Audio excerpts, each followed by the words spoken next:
ஆண்டவராக இயேசு கிறிஸ்துவின் இனிய நாமத்தினால் உங்கள் யாவரையும் வாழ்த்தி வரவேற்கிறோம். கர்த்தருடைய வார்த்தைக்கு நேராய் நாம் கடந்து செல்லலாம். 1 ராஜாக்களின் புஸ்தகம் 18ஆம் அதிகாரம் 41ஆம் வசனம். பின்பு எலியா ஆகாப்பை நோக்கி, நிற்போம், போஜன பானம் பண்ணும், பெருமழையின் இரைச்சல் கேட்கப்படுகிறது. அதே போல 44ஆம் வசனம் வாசிக்கிறேன். 7ஆம் தரம் அவன், இதோ சமுத்திரத்திலிருந்து ஒரு மனுஷனுடைய உள்ளங்கை அத்தனை சிறிய மேகம் எழும்புகிறது என்றான்.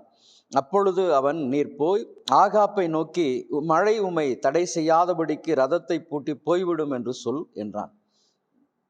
இந்த நாளிலும் கர்த்தருடைய வார்த்தையை கேட்கிற கர்த்தருடைய ஜனமே, பெருமழையின் இரைச்சல் கேட்கப்படுகிறது. மாத்திரமல்ல, உள்ளங்கை அளவு மேகம், இதோ சமுத்திரத்திலிருந்து ஒரு மனுஷனுடைய உள்ளங்கை அளவு அத்தனை சிறிய மேகம் எழும்புகிறது என்று சொன்னான்.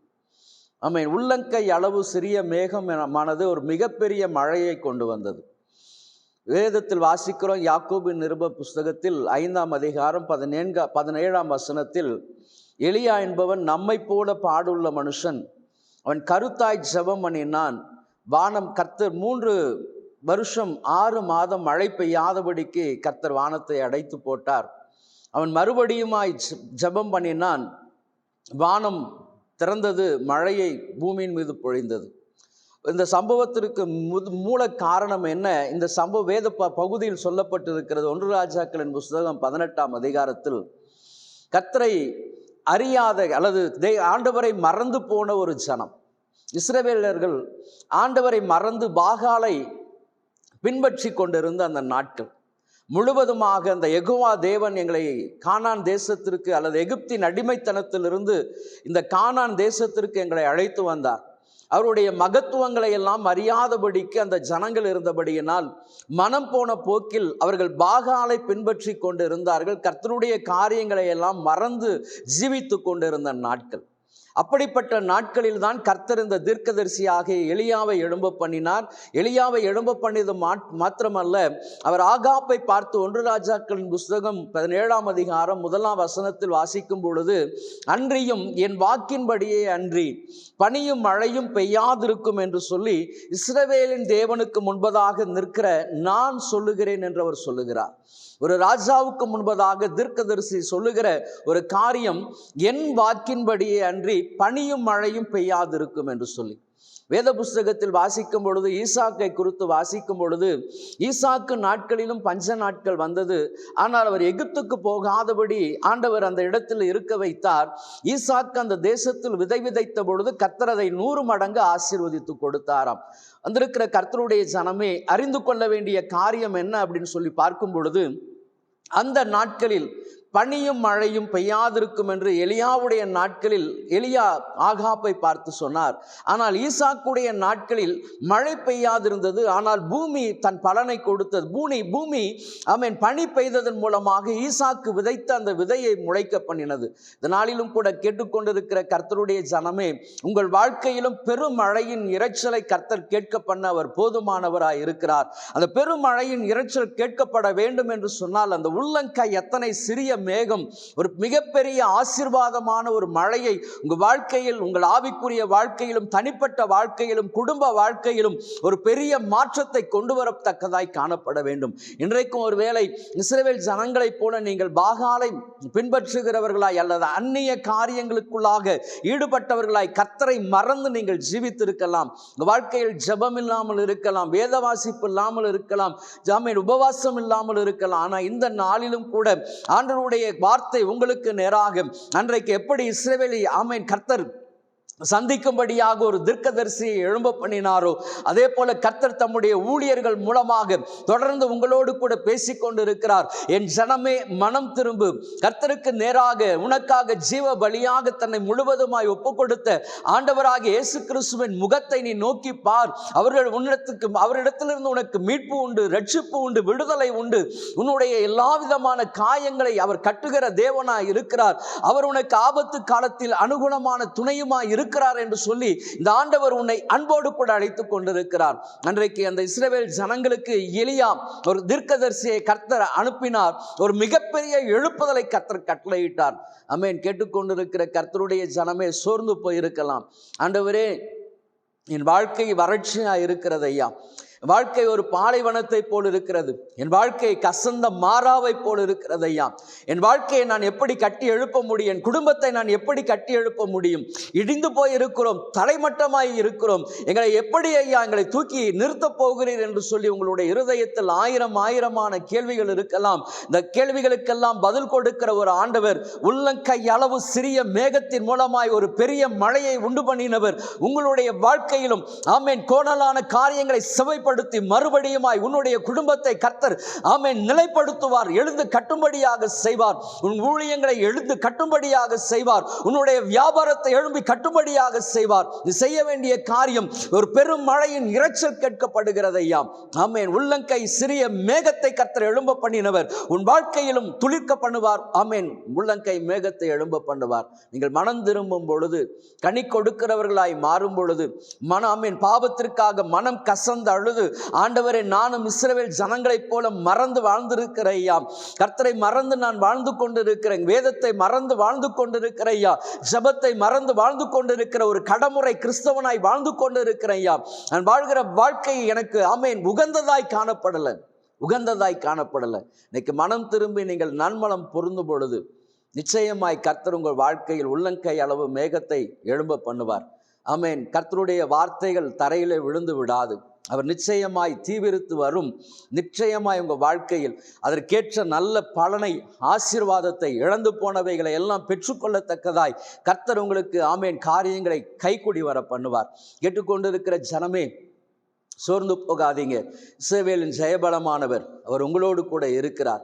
யாக்கோபின் வல்லவர் உங்களுக்கு துணையாய் நிற்கிறார். அப்போ உள்ளங்கை அளவு சிறிய மேகம் மிகப்பெரிய இது 4 பகுதிகளாக இந்த வேத பகுதியை நாம் வாசிக்கலாம்.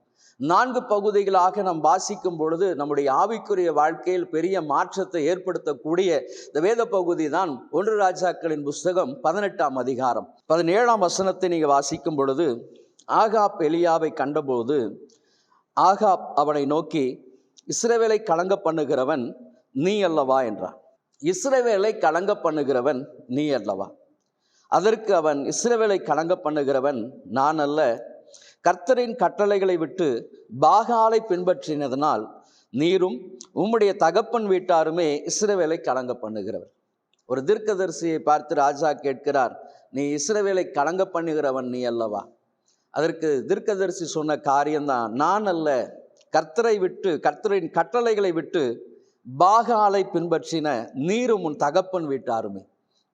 கேட்டுக்கொண்டிருக்கிற கர்த்தருடைய ஜனமே, அந்த உள்ளங்கை அளவு மேகம், ஒரு பெரும் மழையின் இரைச்சல், அப்போ இந்த காரியங்கள் நம்முடைய வாழ்க்கையில் ஆசீர்வாதமாய் மாற வேண்டும் என்று சொன்னால், இன்றைக்கும் கூட வேதத்தை வாசிக்கிறோம் அல்லது உபவாசிக்கிறோம், ஜெபிக்கிறோம், ஆனாலும் எந்த விதமான ஒரு திருப்தி இல்லாத ஒரு வாழ்க்கை வாழ்ந்து கொண்டிருக்கிறோம். எப்பொழுதும் அறிந்து கொள்ளுங்க, ஜெபம், வேத வாசிப்பு 2 கண்கள். ஆவிக்குரிய வாழ்க்கையில் 2 கண்கள். இந்த 2 கண்கள் எப்படி காணப்பட வேண்டும் என்று சொன்னால், ஒரு வாஞ்சையோடு ஆண்டவருடைய சமூகத்தை தேட வேண்டிய காரியம் எப்படிப்பட்டது? வாஞ்சையோடு தாகத்தோடு ஆண்டவருடைய சமூகத்தில் விழுந்து கிடக்கும். ஏதோ ஒரு கடமுறைக்காக ஜெபிக்கிற ஜெபத்தின் மீது கர்த்தர் பிரியமாய் இருக்க மாட்டார். கடமுறைக்காக வேதத்தை வாசிப்பதில் பிரியமாய் இருக்க மாட்டார். இரவும் பகலும் வேதத்தில் தியானமாய் இருக்கிற மனுஷன் பாக்கியவான், அவன் செய்வது வாய்க்கும். இரவும் பகலும், அப்ப வேத வசனமானது உங்கள் இருதயத்திற்குள்ளாக அந்த வார்த்தைகள் கிரியை செய்து கொண்டே இருக்க வேண்டும். ஜபம், வேத வாசிப்பும், இந்த 2ம் தான் கர்த்தருடைய சமூகத்தில் உங்களை அவருடைய பிரசனத்தை உணரும்படியாக செய்யும். இன்றைக்கு அநேகருடைய வாழ்க்கையில் கடைமுறை வாழ்க்கையாய் வாழ்ந்து கொண்டிருக்கும். கடமுறையாக வேத வாசிப்பு, கடமுறையான ஒரு ஜபம், இதில் ஆண்டவர் பிரியப்பட மாட்டார். ஆகவே தான் இஸ்ரவேல் ஜனங்களை பார்த்து, ஆமென், ஆகாப்பை பார்த்து சொல்லும் பொழுது, கர்த்தருடைய கட்டளைகளை விட்டு பாகாலை பின்பற்றினதினால், அந்நிய தெய்வத்தை நான் விசுவாசிக்கிறேன், நான் நம்புகிறேன், கர்த்தரை நம்புகிறேன், ஆலயத்திற்கு வரேன், எல்லா விதமான கிறிஸ்தவ ஊழியர்களோடு ஐக்கியம் வைத்திருக்கிற, ஊழியங்களோடு கூட ஐக்கியம் வைத்திருக்கிறேன், நான் ஊழியங்களுக்கெல்லாம் காணிக்கை கொடுக்கிறேன், இப்படிப்பட்ட காரியங்கள் அல்ல உங்களை ஆண்டவருக்கு நேராக நடத்துகிற காரியம் அல்ல. அப்ப என்னுடைய வாழ்க்கையில் உள்ளங்கை அளவு மேகம் கர்த்தர் கிரியை செய்ய வேண்டும் என்று சொன்னால் நான் எப்படிப்பட்டவனாய் காணப்பட வேண்டும்? பாகாலை அல்லது அந்த அந்நிய காரியங்களை என்னை விட்டு அப்புறப்படுத்துகிறவனாய் காணப்பட வேண்டும்.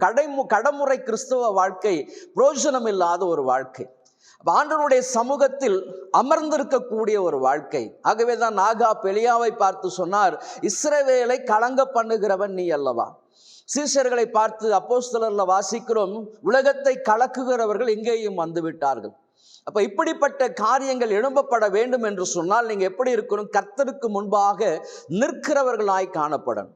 கர்த்தருக்கு முன்பதாக நிற்கிற ஒரு மனுஷனால் மட்டுமே உலகத்தை கலக்க முடியும்.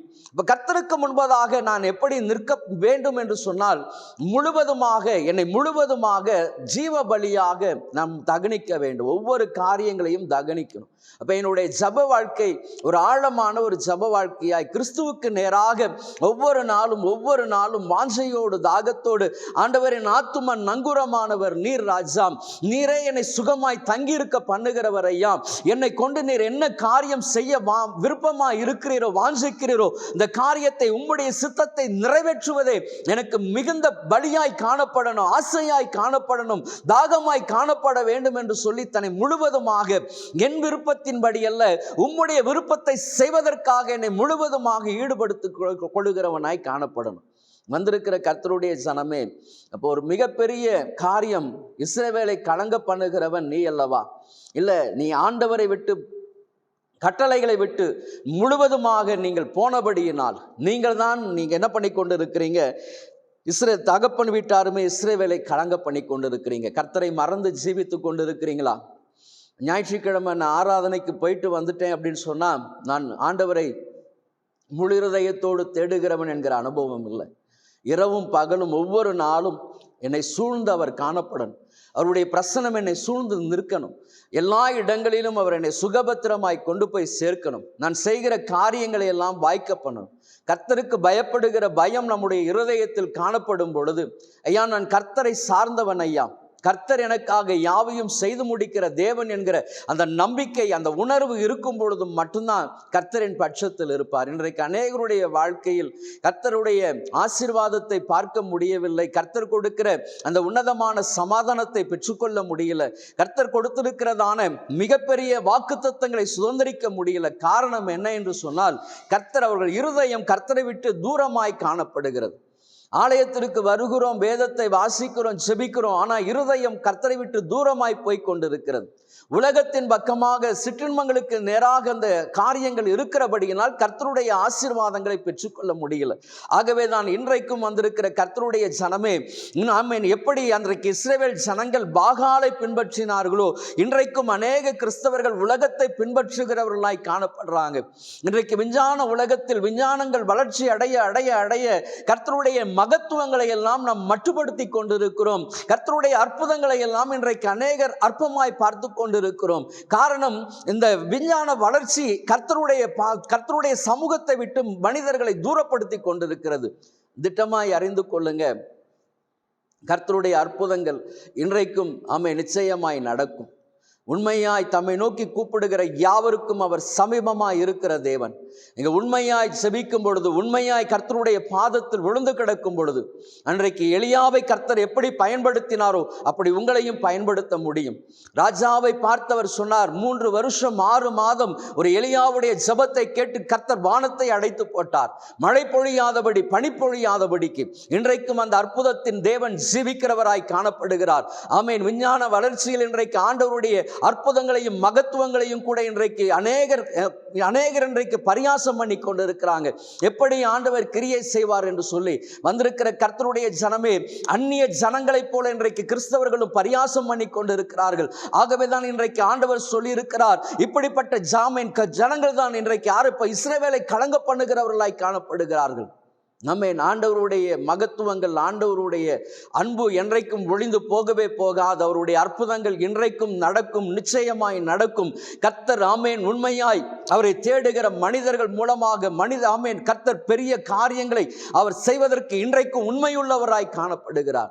இந்த நாட்களிலும் ஆண்டவரை தேடுகிற அந்த மன விருப்பங்கள், அந்த மன வாஞ்சைகளுக்காக ஆண்டவருடைய சமூகத்தில் விழுந்து கிடங்க.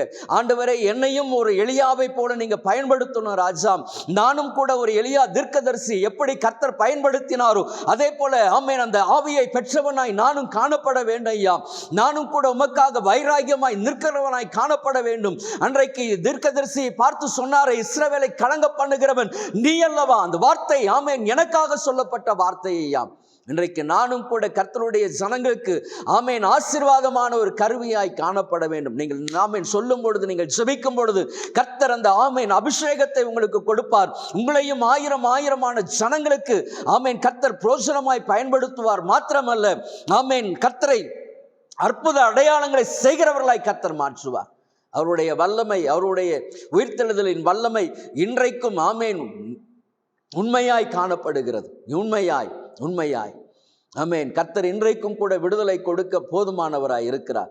ஒரு மூன்று காரியங்கள் அப்ப இந்த நாட்களிலும் கூட ஆண்டவரை விட்டு பின்தங்கி போயிருக்கிற அநேகமாயிரம் ஜனங்கள் உண்டு. ஆமென். கிறிஸ்தவர்களாய் இருந்தாலும் பெயர் கிறிஸ்தவர்களாய் வாழ்ந்து கொண்டு இருக்கிறவர்கள். இப்படிப்பட்ட ஜனங்கள் தான் ஆசீர்வாதத்தை தேடி தேடி போய் கொண்டிருக்கிற ஜனம். முதலாவதாக உள்ளங்கை அளவு மேகம் அல்லது ஒரு பெரும் மழையின் இரைச்சல் கேட்கப்பட வேண்டும் என் வாழ்க்கையில் என்று சொல்லி விரும்பினால், இன்றைக்கு முதலாவதாக உங்கள் இருதயத்தை ஆண்டவருக்காக ஒப்புக்கொடுங்க. உங்கள் இருதயத்தை ஆண்டவருக்காக ஒப்புக்கொடுங்க. இதுவரைக்கும் நீங்கள் வாழ்ந்த வாழ்க்கை வேறாக இருந்திருக்கலாம். ஐயா, பெயரளவில் நான் கிறிஸ்தவன் ஐயா, ஆலயத்திற்கு போகிறேன், காணிக்கை போடுறேன், ஊழியர்களை தாங்குகிறேன், அல்லது என் வாழ்க்கையில் மாற்றம் இல்லாத ஒரு காரியம், பைபிள்லாம் வாசிக்கிறேன், ஜெபம் பண்ணுறேன். ஆனால் இந்த வாழ்க்கையில் ஒரு மனம் திரும்புதலுக்கு நேராக ஆண்டவர் உங்களை நடத்தும்படியாய் வாஞ்சிக்கிறார். இப்போ நானும் ஒரு எலியாவை போல பயன்படுத்தப்பட வேண்டும் என்று சொன்னால், என் வாழ்க்கையில் கர்த்தருடைய ஆசீர்வாதம் என் குடும்பத்தில் காணப்பட வேண்டும், அல்லது நானும் மற்றவர்களுக்கு பயனுள்ள ஒரு பாத்திரமாய் மாற வேண்டும் என்று சொன்னால், முதலாவதாக கர்த்தருடைய வார்த்தைக்கு செவி கொடுங்க. மனம் திரும்புதல்.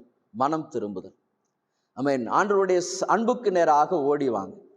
அந்த மனம் திரும்புதல் கர்த்தருக்கு பயப்படுகிற பயத்தை முதலாவதாக உங்களுக்கு கொடுக்கும். இப்போ கர்த்தருக்கு பயப்படுகிற பயம் உங்கள் இருதயத்தில் வந்துவிட்டால், இப்போ கர்த்தருக்கு பயப்படுகிற பயம் வேதத்தில் வாசிக்கிறோம், கர்த்தருக்கு பயப்படுதலே ஞானத்தின் ஆரம்பம். தீமையை விட்டு விலகுவது கர்த்தருக்கு பயப்படுகிற பயம். அந்த உலகத்தில் இருக்கக்கூடிய எல்லா விதமான துர்க்கிரியைகள் அல்லது அசுத்தமான கிரியைகளிலிருந்து உங்களை விலக்குவது மனம் திரும்புதல். அப்போ இந்த மனம் திரும்புதல் தான் இன்றைக்கு ஆண்டவர் அதிகமாய் நம்மிடத்தில் எதிர்பார்க்கிறார். இன்றைக்கு நான் உலகத்தோடு கூட ஒத்து வாழுகிற ஜனங்களாய் அநேகர் காணப்பட்டு கொண்டு இருக்கிறாங்க. எல்லா விதத்திலும் உலகத்தோடு ஒத்து போகிற ஜனங்கள். அப்படி அல்ல, ஒரு மனம் திரும்புதல், உலகத்தை வெறுக்கக்கூடிய ஒரு அனுபவம், உலகத்தின் பாவ சிற்றின்பங்களிலிருந்து உங்களை என்ன பண்ணணும், வேறு பிரிக்கக்கூடிய ஒரு வாழ்க்கை.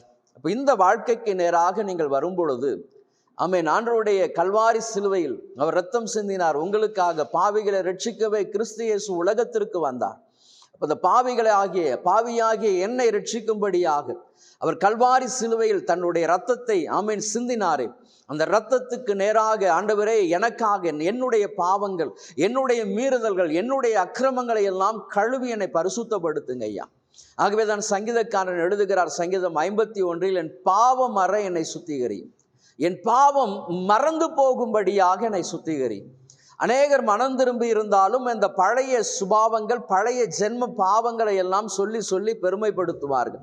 அந்த காரியங்கள் இருக்கக்கூடாது. ஆகவே தான் தாவீது சொல்லும் பொழுது, என் பாவம் மற என்னை சுத்திகரி, என் பாவம், நான் செய்திருக்கிற பாவங்கள் மறந்து போக வேண்டும், எனக்கே மறந்து போகும்படியாக என்னை சுத்திகரிங்க ஐயா. அப்போ மனம் திரும்புதலில் மிக முக்கியமான ஒரு காரியம் சுத்திகரிப்பு. ஆண்டவருடைய கல்வாரிக்கு முன்பதாக உங்களை தாழ்த்தி, ஆண்டவரே நான் செய்திருக்கிற பாவங்கள் ஏராளம் ஐயா, துரோகங்கள் ஏராளம், ஏமாற்றுகள் ஏராளம், வஞ்சனைகள் ஏராளம் ஐயா. என் இருதயத்திற்குள்ளாக இருக்கக்கூடிய அந்த மாம்சத்தின் கிரியைகள் எல்லாம் அழிக்கப்பட வேண்டும் ராஜா, அழிக்கப்பட வேண்டும். உம்முடைய கல்வாரி இரத்தத்தினால் என்னை கழுவ ஒப்பு கொடுக்கிறேன் என்று சொல்லி பாவத்திற்காக உண்மையாய் மனம் கசந்து நீங்கள் அழுது செபிக்கும் பொழுது, ஆண்டவராகிய இயேசு கிறிஸ்துவின் இரத்தம் உங்களை கழுவி சுத்திகரிக்கும் பொழுது, நிச்சயமாக அந்த ரட்சிப்பை, அவர் கொடுக்கக்கூடிய அந்த மீட்பை நீங்கள் பெற்றுக்கொள்ள முடியும். இப்போ அந்த மனம் திரும்புதலுக்கு நேராக, ஆண்டவரே நான் கிறிஸ்தவனாய் இருந்தாலும், உம்முடைய நாமத்தை நான் தரித்திருந்தாலும், நான் உம்மை மறந்து நான் ஜீவித்திருக்கிறேன் ஐயா, உம்மை மறந்து நான் ஜீவித்திருக்கிறேன் ஐயா. உலகம் மேன்மை என்று சொல்லி உலகத்தை தான் நான் முக்கியப்படுத்தியிருக்கிறேன் ஐயா. அநேக நேரங்களில் உம்மை விட்டு நான் பின்வாங்கி போயிருக்கிறேன் ஐயா. உம்முடைய வார்த்தைக்கு விரோதமாய் அநேக காரியங்களை எல்லாம் நான் செய்திருக்கிறேன் என்று சொல்லி உண்மையாய் நீங்கள் கதறி ஒப்பு கொடுக்கும் பொழுது, ஆமென், நீங்கள் அழுது ஜெபிக்கும் பொழுது கர்த்தர் தம்முடைய இரத்தத்தினால், ஆமென், அவர் சிந்தின அந்த இரத்தத்தினால் உங்களை கழுவுவார். நல்லா கழுவ ஒப்பு கொடுக்கணும். ஆண்டவரே, என்னை முழுவதுமாய் கழுவி என்னை பரிசுத்தப்படுத்துங்க. என் பாவம் மற என்னை சுத்திகரிங்க ஐயா. என் பாவம் மற என்னை சுத்திகரிங்க ஐயா. அந்த வார்த்தைகளுக்கு நீங்கள் உண்மையாய் செவி கொடுக்கும் பொழுதுதான், ஆமென், அந்த ரட்சிப்பின் சந்தோஷத்தை பெற்றுக்கொள்ளுகிற அந்த அனுபவத்துக்கு நேராக வரும் பொழுது, ஆமென், கர்த்தர் நிச்சயமாய் இந்த மனம் திரும்புதலுக்கு நேராக உங்களை கொண்டு செல்வார். அந்த மனம் திரும்புதல் தான் உங்கள் குடும்பத்தில், உங்களுடைய தனிப்பட்ட வாழ்க்கையில் மிகப்பெரிய ஆசீர்வாதத்தை கொண்டு வரும். எலியா இஸ்ரவேல் ஜனங்களுக்கு செய்த காரியம் அதுதான். ஆமென், கர்த்தருடைய ஜனங்களை எல்லாம் தன் பக்கமாக அவர் கிட்டி சேர்த்தார். ஆகவே தான் வேதத்தில் வாசிக்கிற 1 ராஜாக்களின் புஸ்தகம் 18ஆம் அதிகாரம் 21ஆம் வசனத்தை நீங்கள் வாசிக்கும் பொழுது, அப்பொழுது எலியா சகல ஜனத்தண்டைக்கும் வந்து, நீங்கள் எந்த மட்டும் 2 நினைவுகளினால் குந்தி நடப்பீர்கள். கர்த்தர் தெய்வமானால் அவரை பின்பற்றுங்கள், பாகால் தெய்வமானால் அவனை பின்பற்றுங்கள் என்றான். ஜனங்கள் பிரதித்திரமாக அவனுக்கு ஒன்றும் சொல்லவில்லை. இன்றைக்கும் குந்தி நடக்கிற ஒரு அனுபவம். ஆகவே தான் அந்த குந்தி நடக்கிற அனுபவம் என் வாழ்க்கையில் இருக்கக்கூடாது. ஆகவே தான் மனம் திரும்புதலுக்கு நேராக நான் செல்லணும். அப்போ மனம் திரும்புதலுக்கு நேராக என் வாழ்க்கையை நான் கொண்டு போகும் பொழுது மட்டும்தான் கர்த்தரின் வாழ்க்கையில் ஆசீர்வாதமான மழையை பொழிய பண்ணுவார். இப்போ இந்த அனுபவம், ஐயா, குந்தி நடந்துட்டேன். இத்தனை ஆண்டுகள் குந்தி நான் நடந்திருக்கிறேன் ஐயா. நான் வாமேன் மனுஷன், நான் ஒரே ஆண்டவராகிய இயேசு கிறிஸ்துவின் இரத்தத்தால் கழுவப்பட்டவனாக என் வாமேன் கிறிஸ்து எனக்கு ஜீவனாய் மாறுகிற அந்த அனுபவத்துக்கு நேராக என்னை கொண்டு வருகிறேன் என்று சொல்லி உண்மையாய் நீங்கள் ஆண்டவருடைய சமூகத்தில் நீங்கள் கதரும் பொழுது அந்த மனம் திரும்புதலுக்கு நேராக கர்த்தர் நடத்துவது மாத்திரமல்ல, ஆமென், உங்களை கொண்டு அநேகமாயிரம் ஜனங்களுக்கு புரோஜனம் உள்ள ஒரு கருவியாய் கர்த்தர் மாற்றுவார். கர்த்தர் நிச்சயமாய் காரியங்களை கைகூடி வர பண்ணுவார். இப்போ முதலாவதாக மனம் திரும்புதலுக்கு நேராக கர்த்தருடைய ஜனம் வரும்படியாக இன்னைக்கு ஆண்டவருடைய சமூகத்தில் சொல்லுங்க, ஆண்டவரே மனம் திரும்புதலுக்கு நேராக என்னை நடத்தும்படியாக. அப்போ இந்த ரட்சிப்பின் அனுபவம் ஒவ்வொரு நாளும் ஆண்டவருடைய சமூகத்தில் அந்த உலகம் தரக்கூடாத அந்த சமாதானம் உங்கள் இருதயத்தை ஆளுகை செய்கிற வரைக்கும், ஆமென், ஜெபித்து கொண்டே இருங்க. ஆண்டவரே என்னை முழுவதுமாக மாற்றுங்க ஐயா. இந்த பொல்லாத குணங்கள் எனக்குள்ளாய் காணப்படுகிறது, பொல்லாத எரிச்சல்கள் காணப்படுகிறது. இதையெல்லாம் என்னுடைய சுபாவங்கள், மனுஷீக சுபாவங்கள் எல்லாம் அழிக்கப்படணும் ஐயா. உங்கள் ரத்தம் என்னை கழுவி என்னை பரிசுத்தப்படுத்தணும் ராஜா. உம்முடைய அன்பின் சுபாவங்கள் வெளிப்படணும், உம்முடைய மனதுருக்கம் வெளிப்படணும் ராஜா. நீர் எப்படி எல்லாரையும் ஒரே மாதிரி நேசிக்கிறோ அப்படி எல்லாரையும் ஒரே மாதிரியாக நேசிக்கக்கூடிய அந்த அன்பின் சுபாவத்தை எனக்கு அதிகமாய் கொடுங்க. ஆமென். மனம் திரும்புதலுக்கு நேராக நடக்கும் பொழுது கர்த்தர் இந்த அனுபவங்களை எல்லாம் உங்கள் வாழ்க்கையில், ஆமென், நீங்கள் கேட்கும் பொழுது கர்த்தர் கொடுப்பார். அவரை போல, கிறிஸ்துவை போல மாறுகிற அந்த அனுபவம் தான் மனம் திரும்புதலுக்கு நேராக கனிகளை கொடுக்கும்படியாக உங்களை அழைத்து செல்லும். இப்போ உம்மை போல கிறிஸ்துவை, அப்பா உம்மை போல என்னை மாத்துங்க ராஜா. அன்றைக்கு திரளான ஜனங்களை கண்ட பொழுது மனதுருகினீரே ராஜா. என்னுடைய, ஆமென், வாழ்க்கையிலும் கூட அநேகமாயிரம் ஜனங்களை பார்க்கும் பொழுது, ஐயோ இவர்கள் சிதறப்பட்டவர்களாய் காணப்படுகிறார்களே, மேய்ப்பனில்லாத ஆடுகளைப் போல சிதறப்பட்டிருக்கிறார்களே, மனதுருகுகிறவனாய் காணப்படணும். காயப்பட்டவர்களை பார்க்கும் பொழுது, ஐயா மனதுருகி அவர்களை, ஆமென், நீர் தொட்டு சுகப்படுத்தினீரே, நானும் அப்பா அவர்களுக்காக ஜெபிக்கணும் ஐயா. அவர்களை, ஆமென், குணமாக்கும்படியாக, அவர்களை விடுதலையாக்கும்படியாக ஜெபிக்கணும். அப்போ அவரை போல மாறும் பொழுது மட்டும்தான் நீங்கள் கிறிஸ்துவுக்காக எழும்பி பிரகாசிக்க முடியும். இப்போ மனம் திரும்புதலுக்கு நேராக அப்போ 2 நினைவுகளாய் குந்தி நடந்த அந்த அனுபவத்திலிருந்து வெளிப்படுகிற அல்லது வெளியே வருகிற ஒரு அனுபவம் கிறிஸ்துவுக்கு நேராக உங்களை கொண்டு வாங்க. உங்கள் இருதயத்தை கிறிஸ்துவுக்கு நேராக கொண்டு வாங்க. ஆண்டவரே நீர் என்னை அழைத்திருக்கிறீர் ராஜா, என்னை முன்குறித்திருக்கிறீர் ராஜா. ஆமென். என்னை உம்மை போல மாற்றும், உம்மை போல என்னை மாற்று ராஜா. நானும் கூட, ஆமென், உமக்காக ஜீவிக்கணும். எனக்கு, ஆமென், இருக்கக்கூடிய நாட்கள் எவ்வளவு நாட்கள் என்று தெரியாது. ஆனால் அந்த நாட்கள் எல்லாம், என் ஜீவிய நாட்கள் எல்லாம் உமக்காக நான், ஆமென், எழும்பி பிரகாசிக்கணும் ராஜா. உமக்காக, ஆமென், வைராகியமான ஒரு ஊழியத்தை செய்கிறவனாய் நான் மாறணும் என்று சொல்லி ஆண்டவருடைய பாதத்தை இறுக பிடித்துக் கொள்ளுங்க. உங்கள் வாழ்க்கையில் ஒவ்வொரு நாளும் அதிக மணி நேரம் கர்த்தருக்காக செலவு செய்யுங்க. ஐயோ, அவருடைய ஜெபத்திலும் வேண்டுதலிலும் உபவாசத்திலும் தரித்திருக்கிற அந்த அனுபவத்தை வாழ்க்கையின் அனுபவத்துக்கு கொண்டு வாங்க. ஒரு நாளில் 2 நாளில் வராது. ஆனால் இதற்காக வாஞ்சையோடு தாகத்தோடு கர்த்தருடைய பாதத்தை விடாதபடிக்கு நீங்கள் பற்றி கொண்டு இருக்கும் பொழுது ஆமென், ஒரு குறிப்பிட்ட நாளில் கர்த்தருடைய ஆவியானவர் முழுவதுமாக உங்களை ஆட்கொள்வது மாத்திரமல்ல, மகிமையான பிரசன்னத்தினால் உங்களை மூடிக்கொள்வார். அதன் பின்பதாக நீங்கள் எப்பொழுதெல்லாம் ஆமென் நீங்கள் ஜெபிக்கிறீர்களோ அல்லது ஆமென் நீங்கள் ஜெபிக்க போவதற்கு முன்பதாகவே அவருடைய பிரசன்னத்தை நீங்கள் உணர முடியும். ஒரு மனிதன் உங்களோடு கூட இருந்து உங்களை நடத்துவதை அல்லது பேசுவதை உணர முடியும். எந்த இடங்களுக்கு போக வேண்டும், என்ன வார்த்தைகளை பேச வேண்டும், எல்லாவற்றையும் நிதானத்தோடு அவர் கற்றுக் கொடுக்கிற தேவனாய் இருக்கிறார். வந்திருக்கிற கர்த்தருடைய ஜனமே இப்படிப்பட்ட ஒரு ஆழமான அனுபவத்துக்கு நேராக நடத்தும்படியாக தான் கர்த்தர் உங்களை ஆமென் வாஞ்சிக்கிறார். அப்போ இந்த அனுபவத்துக்கு நேராக நீங்கள் வரும் பொழுது ஆமென் உள்ளங்கை அளவு மேகம் உங்கள் குடும்பத்தில் பெரிய ஆசீர்வாதத்தை கொண்டு வரும். நிச்சயமாய் கர்த்தருடைய வாக்கு ஆமென் மாறவே மாறாது, தரையில விழுந்து விடாது. குந்தி நடக்கிற அனுபவத்திலிருந்து வெளியே வாங்க. மனம் திரும்புதலுக்கு நேராக கர்த்தர் உங்களை நடத்தும்படியாக உங்களை ஒப்புக்கொடுங்க. ஒரு பூரணமான ரட்சிப்பு ஏதோ ஒரு காரியத்தை மறைத்து வைப்பதல்ல, பூரணமாய் ஐயா என்னை முழுவதுமாக விடுதலையாக்குங்க ஐயா. என் ஜென்ம பாவங்கள் ஜென்ம கிரியைகள் எல்லாம் அழிக்கப்படணும், மாம்சத்தின் கிரியைகள் எல்லாம் அழிக்கப்படணும் ராஜா. ஆமென், உம்மை போல 100க்கு 100 உம்மை போல மாறுகிற அந்த அனுபவத்துக்கு நேராக என்னை கொண்டு வந்து நடத்துங்க என்று சொல்லி பாருங்க. ஆமென். அதன் பின்பதாக உங்க வாழ்க்கையை கர்த்தர் அழகாய் கட்டி எழுப்புவார். ஆமென். அப்ப இந்த உன்னதமான அனுபவத்தை பெற்றுக்கொள்வதற்காக கர்த்தருடைய சமூகத்தில் நீங்க காத்திருங்க. அப்ப இந்த மனம் திரும்புதல் தான் உங்களை ஆசீர்வாதத்திற்கு நேராக கொண்டு போகும். ஒரு ரட்சிப்பு ஒரு ஆசீர்வாதத்திற்கு நேராக நடத்தும். அதன் பின்பதாக எலியா சொல்லுகிற ஒரு காரியத்தை நீங்க வாசிக்கும் பொழுது, இதே 1 ராஜாக்களின் புஸ்தகம் 18ஆம் அதிகாரம் 22ஆம் வசனத்தில் வாசிக்கும் பொழுது, எலியா ஜனங்களை நோக்கி, கர்த்தரின் தீர்க்கதரிசிகளில் மீந்திருக்கிறவன் நான் ஒருவன், பாகாலின் தீர்க்கதரிசிகளோ 450 பேர். அது மாத்திரமல்ல, 19ஆம் அதிகாரத்தில் இப்பொழுதும் கர்மேல் பர்வதத்திலே இஸ்ரவேல் அனைத்தையும் பாகால் தீர்க்கதரிசிகளின் 450 பேரையும் எசபேலின் பந்தியில் சாப்பிடுகிற தோப்பு விக்கிரகத்தின் தீர்க்கதரிசிகள் 400 பேரையும் என்னிடத்தில் கூட்டிக் கொண்டு வர ஆட்களை அனுப்பும் என்றான்.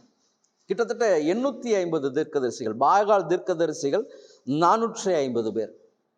இரண்டாவதாக சொல்லப்பட்டிருக்கு தோப்பு விக்கிரக தீர்க்கதரிசிகள் 400 பேர். 2 வகையான உலகத்தின் மக்கள், 2 வகையான காரியங்கள். இந்த மனம் திரும்புதலில் 2 வகையான காரியங்கள். என்னுடைய பாவங்களை நான் முழுவதுமாக ஒப்பு கொடுக்கிறேன், அது ஒரு அனுபவம். இரண்டாவதாக சொல்லப்பட்டிருக்கிற ஒரு காரியம் இந்த பாகால் தீர்க்கதரிசிகளுடைய காரியம், அந்நிய காரியங்கள். இன்னைக்கு அநேகருடைய வாழ்க்கையில் ஆசீர்வாதம் இல்லாததற்கு இன்னொரு காரணம் அந்நிய காரியங்கள், அந்த உலகத்தின் காரியங்கள். அந்த உலகத்தை பின்பற்றுகிற மற்ற மனிதர்கள் பின்பற்றுவது போல தான் இன்றைக்கு பல நேரங்களில் நாமும் கூட உலகத்தின் மனிதர்கள் பின்பற்றுவது போல பின்பற்றி கொண்டு இருக்கிறோம். காரியம் பார்த்தீங்க அப்படின்னு சொன்னால், எந்த ஒரு திருமண காரியம் இருந்தாலும் நல்ல நேரம் பார்ப்பது, நல்ல நாட்கள் பார்ப்பது, அல்லது ஒரு குறிப்பிட்ட காலங்களில் மட்டும்தான் நம்ம என்ன பண்ணி கொண்டு இருக்கிறோம், நல்ல காரியங்களை செய்கிறோம். வீடு பிரதிஷ்டை செய்தாலும் சரி, எந்த ஒரு வாகனத்தை வாங்கினாலும் சரி, இன்றைக்கு அநேக கிறிஸ்தவர்கள் இந்த அப்படிப்பட்ட மூட பழக்க வழக்கங்களில் இருக்கிறார்கள்.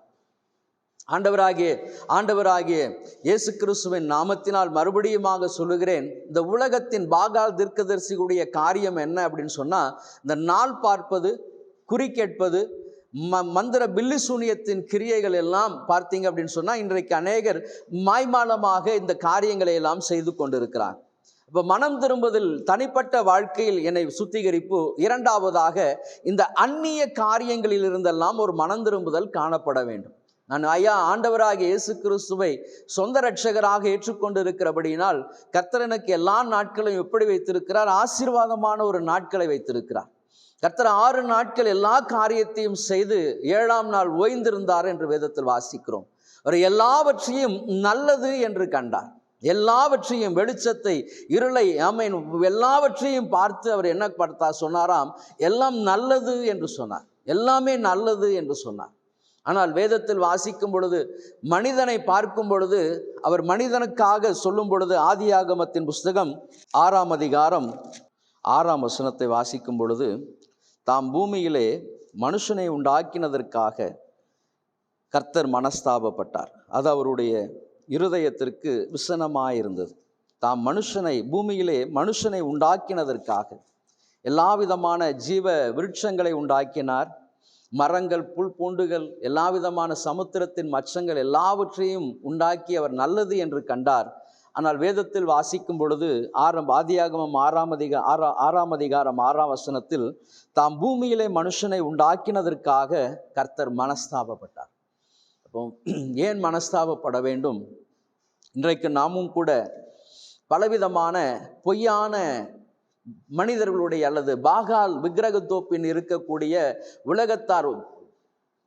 உலகத்தார் பின்பற்றுகிற அநேக காரியத்தை நாமும் கூட பின்பற்றி கொண்டிருக்கிறோம். நாள் பார்ப்பது, இப்படிப்பட்ட காரியங்கள் எல்லாம் கர்த்தர் அருவருக்கிற காரியங்கள். வந்திருக்கிற கர்த்தருடைய ஜனமே, தனிப்பட்ட வாழ்க்கையில் உங்களுடைய பாவத்திற்காக மனம் திரும்புகிற ஒரு அனுபவம். இரண்டாவதாக, இப்படிப்பட்ட இந்த விக்கிரகத்தின் கிரியைகள் மனுஷர்கள் உலகத்தின் மனிதர்கள் பின்பற்றுவது போல நானும் பல நேரங்களில் பின்பற்றி கொண்டிருக்கிறேன் ஐயா.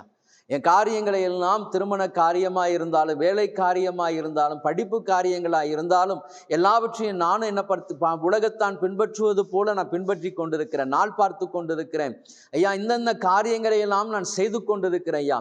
அப்போ இப்படிப்பட்ட பாவ கிரியைகளில் இருந்தும் மனம் திரும்புதலுக்காக கர்த்தர் உங்களை அழைத்திருக்கிறார். ஆகவே தான் தீர்க்கதரிசியானவர் முதலாவதாக குந்தி எந்த மட்டும் நீங்கள் குந்தி நடப்பீர்கள் என்று சொன்னார். அது மாத்திரமல்ல, மறைந்திருந்த தீர்க்கதரிசிகள், தோப்பு விக்கிரக தீர்க்கதரிசிகளையும் பாகால் விக்கிற தீர்க்கதரிசிகளையும் வெளியே கொண்டு வந்தார். அப்போ உங்களுக்குள்ளாக மறைந்து கொண்டு இருக்கிற இப்படிப்பட்ட கிரியைகள் எல்லாம் வெளியே வரணும்.